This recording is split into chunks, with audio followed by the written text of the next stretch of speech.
Welcome back to another episode of Voice of the Rings. I'm your host and guide, Zolan Ironshield. For this episode, we are going to talk really quickly about the Vault system and also the Instance Finder, which is a very handy thing to know in this game. So, the Vault are located, it looks like this on the mini-map, or on the map. It's a Vault Keeper, it's 3 coins. They usually have this over their head once you walk up to them. I'm in Thorin's Hall. That's where we are at this moment in time. I'm going to talk to Kabi here, the Vault Keeper. There are 3 things he shows. He actually has something you can buy this. This is very interesting. I'm not quite sure why people would buy a bag of copper coins and then it's considered 100 silver pieces. Obviously, because we'll quickly talk about the money layout in this game. We'll go to our wallet here. So the amount of money in the game is for every 100 copper pieces, that is 1 silver piece. For every 1,000 silver pieces, that's 1 gold piece. So that is how the money system works in this game. Anyway, you can buy and turn your money into a basically it's a thing you get. But most people, what they do with this is they actually take it and they sell it to a broker when they get that from an instance. Greetings. And then they get the money back for it, correct? So anyway, there we go. And then we are going to go to the our open vault. So this is our main thing. For your character that you're on, you will all have a vault. This is my main character. He has many slots. You will not have this many slots. You'll have an option to buy more slots with gold, silver, and copper. You can also later extend it even more with adding space through the LOTRO store, right, with turbine points. But you have an organizer that you can go through different chests. I've organized my thing. I like my armor pieces, and I use my personal vault on Zolan to just hold all of his collections of armor from many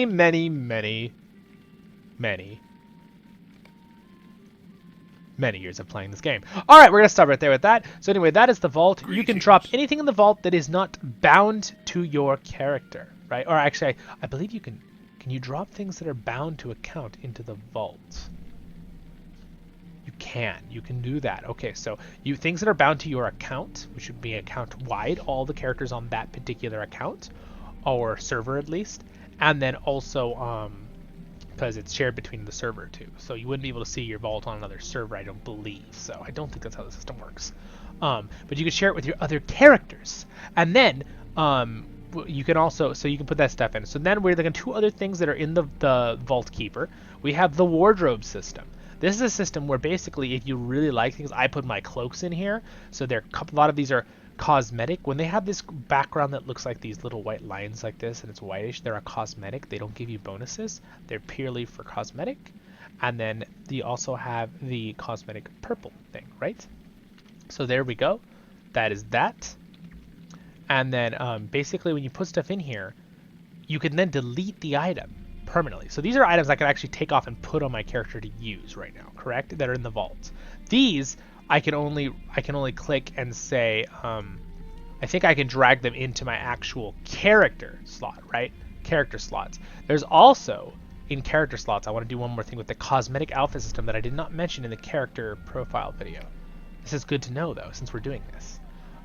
There's a system where you can actually have your cosmetic outfits and choose between them. I have a bunch of them, but you can use normal pieces, you can use cosmetic gear, you just drag them in, and then you can click these to look close at them, right?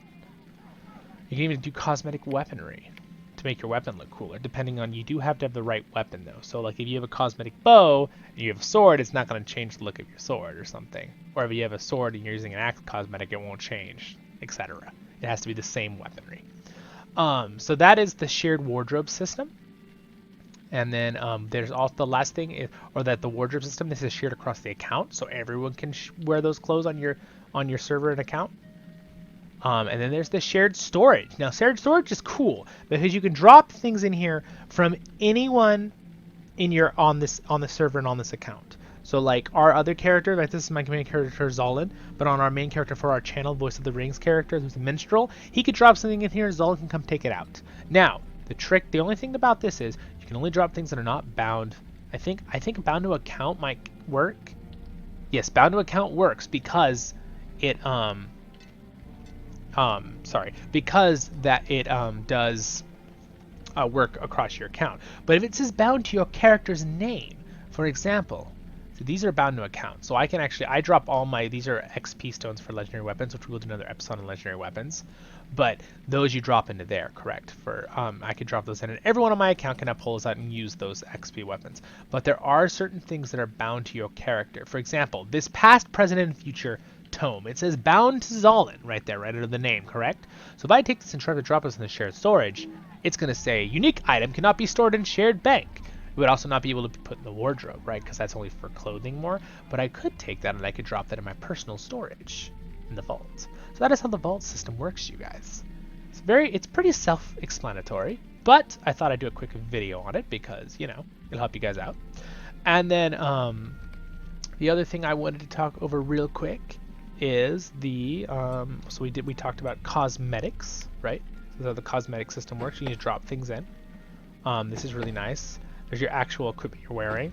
There's the cosmetic I'm using right now, right? So it's my old armor from level 50 that I loved, instead of my generic armor. So you can change by saying equip outfit. So if I go to the normal stuff I'm wearing, this is what I'm actually using. This is what's actually on my character, right? It's kind of not that great. It's kind of mismatched because I'm using it for stats, right? But if I go to outfits and then I want to be this one today, I put that armor on. Boom, now I have my original look. Or I could put the castle armor on. This is another cool set of armor, etc. Right? You only get like 2 or 3 on free to play. You can earn more or slots to have all 8 slots, but I just like to have all 8 because I've had this account so long. So anyway, it's kind of fun because you can have lots of different outfits and styles you like or whatever you want. It's just kind of cool to look at all the different stuff, right? Anyway, we're gonna go back to that one. So anyway, that's the cosmetic outfit system and the bank. I wanted to show that, and then we also are going to quickly go over the instance finder in this video because it'll only take about a moment. This looks complex. These are all the instances in the game, right? So instead of having to go, sometimes you will have to go to the location of the doorway of, let's say, the dungeon or instance and learn its location by actually being there, and then you'll be able to use the system. And sometimes you'll just be able to use this system without even having to do it. Basically what happens is you can click on an instance, it'll show you the minimum maximum level you can use. And then what you can do is you can actually choose right here on the top. You can choose the size of instance, because some instances actually can be different amounts of people. So it can be set for 1 person, it can be set for 3 people, but then some are locked. Some are 6, some are raids for 24, some are so on and so forth. There's also different tier systems you can use, how difficult they are to do. So like a tier 2 raid or tier 3 raid can be devastatingly hard for a group, right? But it's another level of challenge for the same instance, right? And then you can change the level too. So if I said I wanted to do level 15 instance, right? Or wait, I have to search. So these are 2 people, like minimum to maximum, right? So these are people that are looking to do an instance right now, right? So I could join them or tell them, which means tell means to type the IM system to talk to them. My instances, right? And then basically, let's say I want to do the 21st hall, right? So I want to do it at level 130, but what if I want to actually do it at level 60 like it originally was? I'm going to do level 60. I'm going to say launch instance. This is going to pop up, correct? So actually, now you can see marks. Marks are another thing, another currency thing you'll go in your wallet that you can turn in and stuff for doing some things.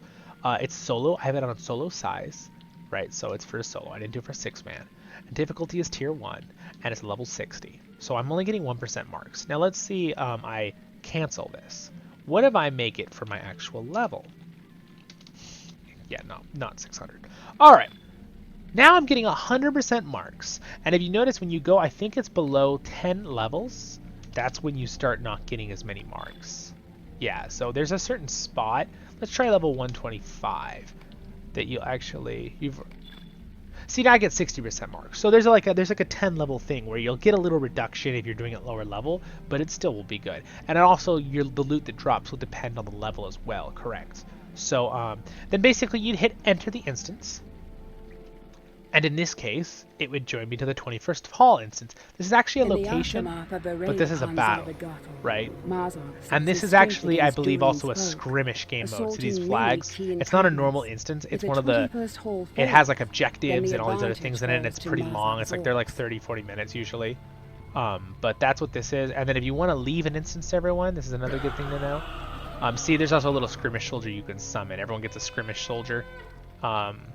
In skirmishes. That's not a normal instance thing. That's a skirmish thing. But then you can right click on your portrait and say leave instance and say yes, and then wait a few seconds and you will be out of the instance, and you will most likely, and you will always teleport back to where you originally were if you use the instance finder. So I should be back in Thorin's Hall by the banker when I teleport back in.